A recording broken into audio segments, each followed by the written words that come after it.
I haven't heard back from Karen. But I did text her. I didn't get a response back, so up to the commission as to what time you guys want to kick off.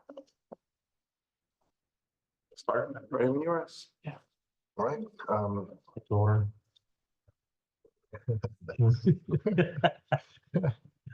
let's call the meeting to order at 4:35? 4:36, Time and time. 4:35.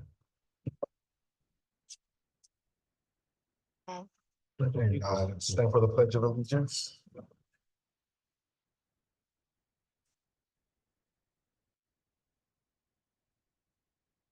To the flag of the United States of America, and to the republic for which it stands, one nation, under God, indivisible, with liberty and justice for all.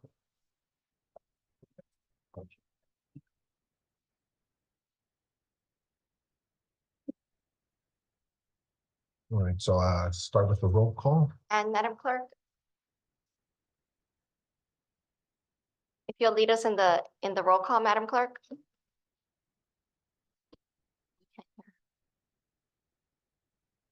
Delia, I think you might be muted.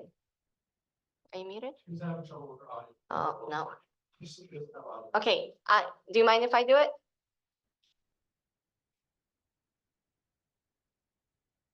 So we have Chair Avila did communicate today that he would be unable to make today's meeting. So he is absent today. Vice Chair Granados, Present. Commissioner Gallegos, Present. Commissioner Caballero, Present. Commissioner Hernandez, absent. With that,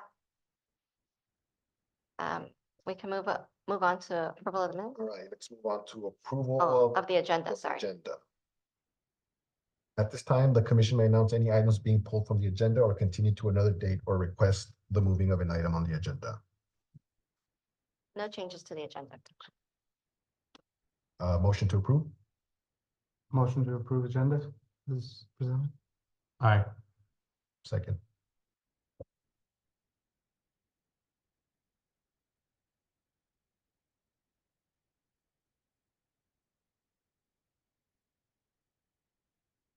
On to the minutes. Meeting minutes of January 26, 2024. Motion to approve. Motion to approve. Second.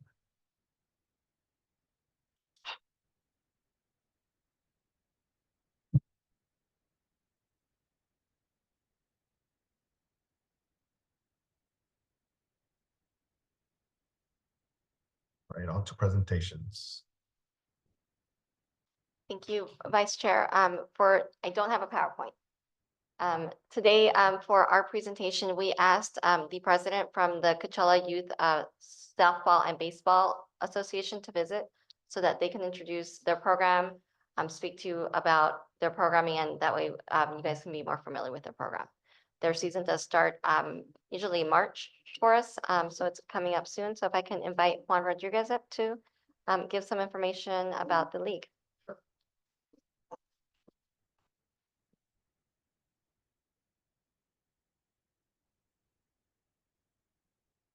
Hello and good evening. Hello. Good evening. Board members, thank you for having me today.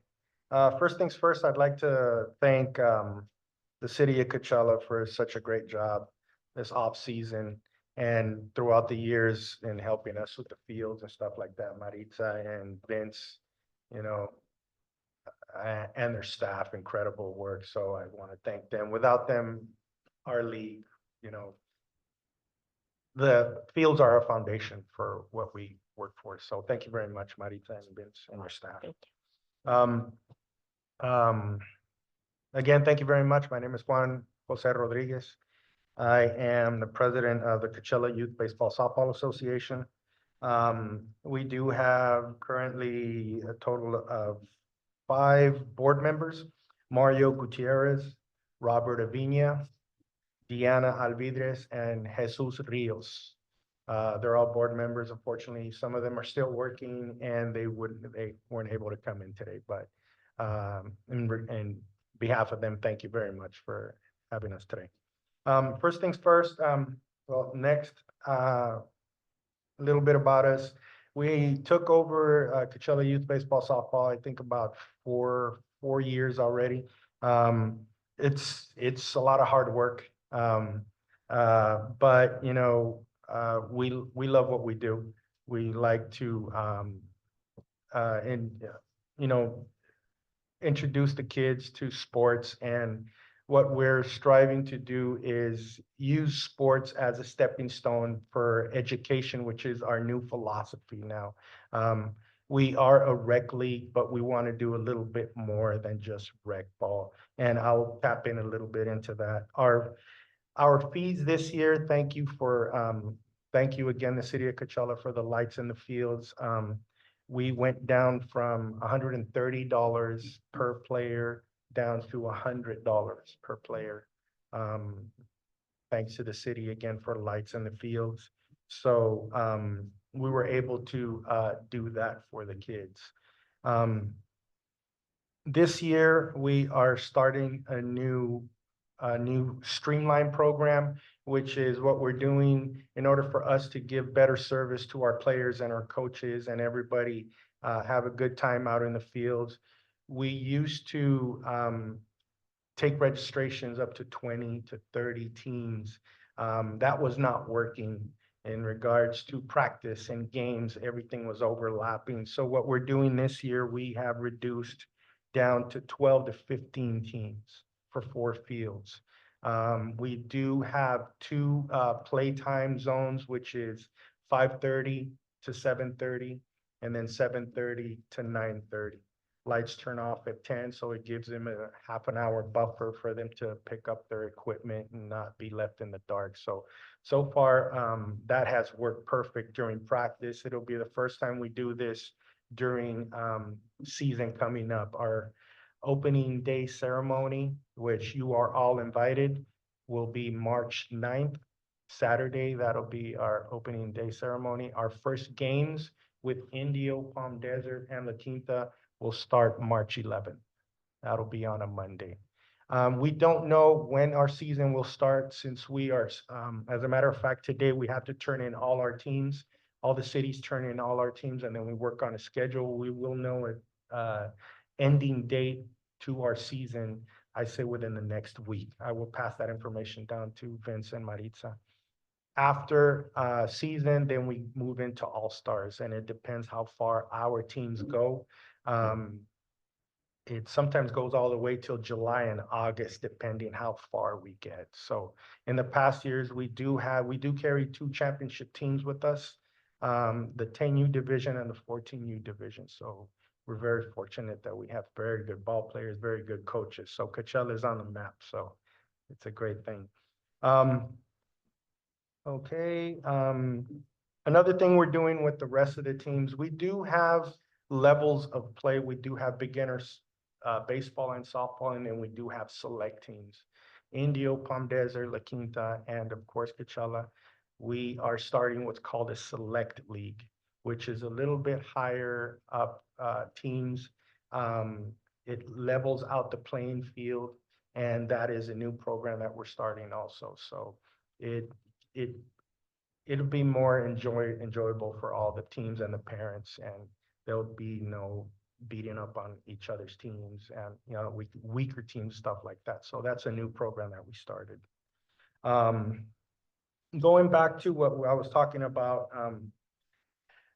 giving kids an opportunity to use sports as a stepping stone for school. Of course, we do work very closely with Coachella Valley High School. As a matter of fact, Coachella Valley High School coach does train sometimes, and they go see our talent in our parks, and they do scout and follow for future high school players. So that's something very, very cool that we have with our high school. I don't know if Indio does it, Palm Desert or La Quinta, but our board members work very close with the high school. So we're very fortunate that they look at our talent.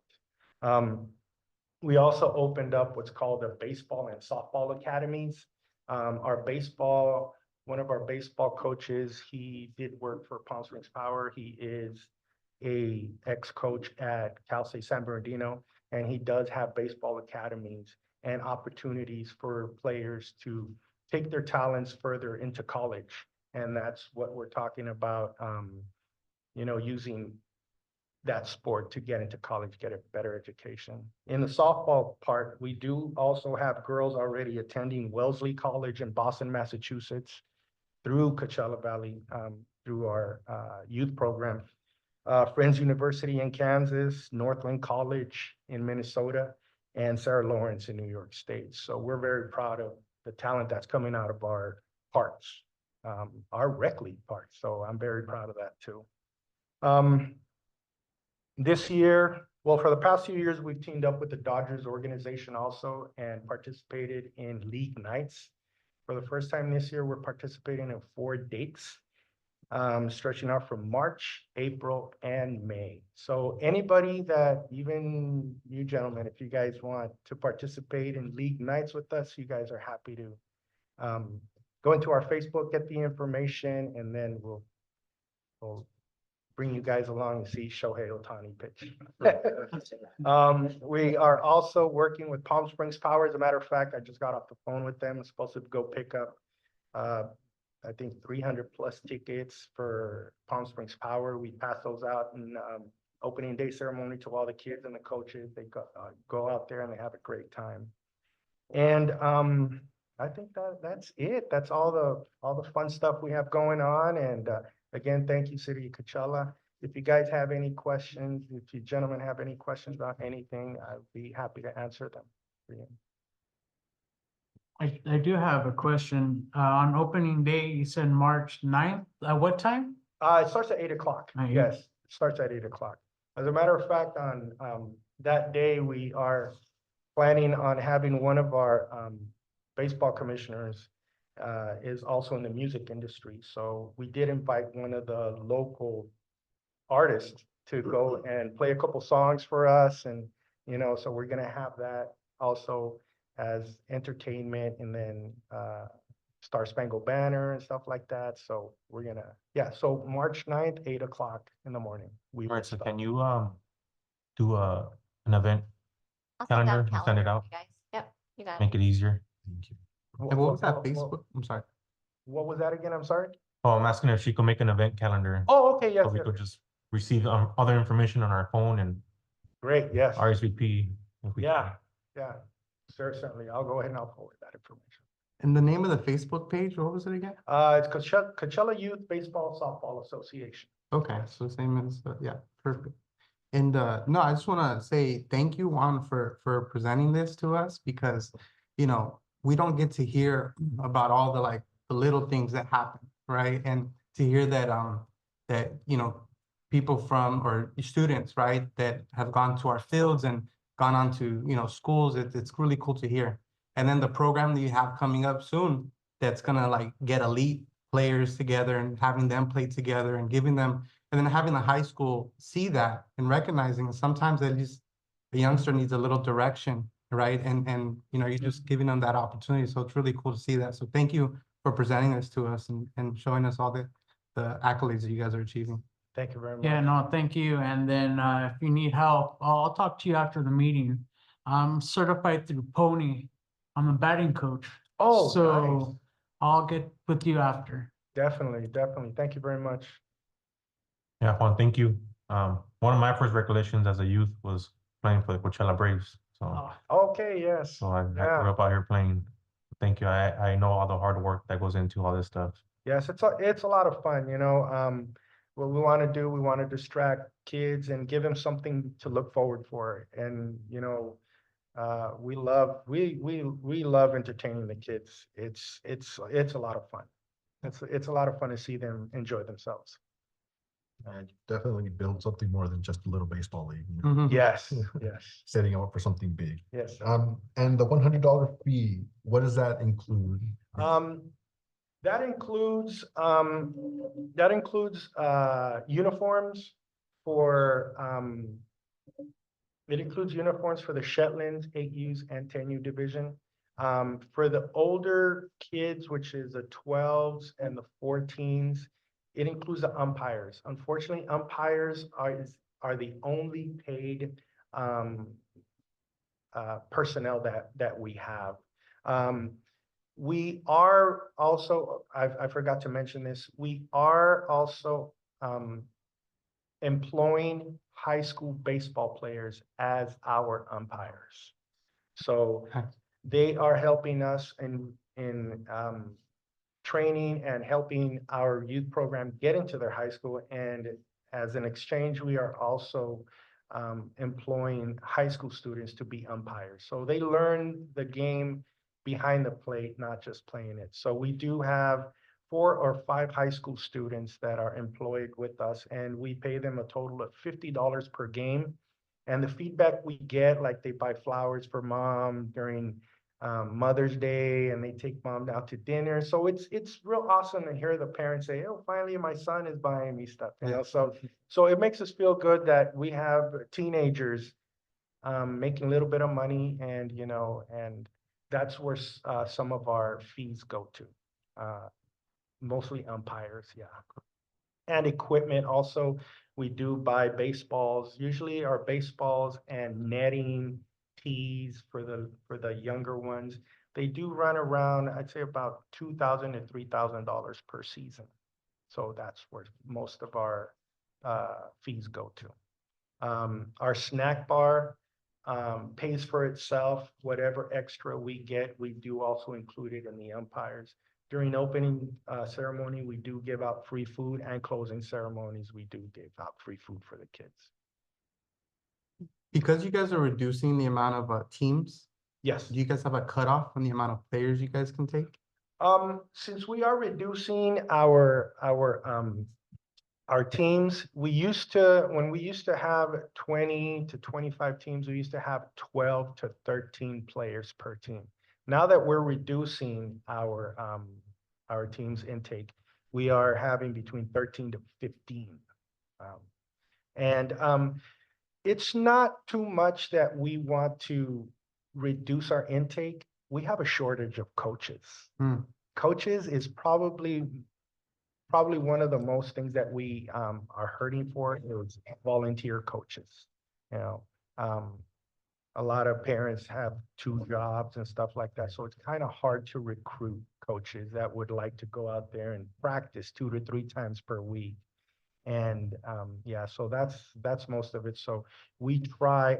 I go out there and I coach myself too. I no longer have a team, but I go out there and I help the coaches, teach them how to coach also, because fundamentals in baseball, we just don't go out there and throw them a ball. No, we have to still tap into fundamentals and mechanics of baseball, softball. So we have to teach them the skill of baseball. Yeah. So that's what we do. We upped our player intake and reduced our team intake. Cool. Yeah. Thank you. Thank you. Thank you. Sounds like an amazing program. Congratulations. Yeah, thank you. Thank you. We are taking coaches. Right there. Certified. Certified. Certified. Yeah, I know. We'll be talking to him later. Thank you very much. Thank you. Marita, Thank and you. thanks again, Warren. Thank you. Thank you.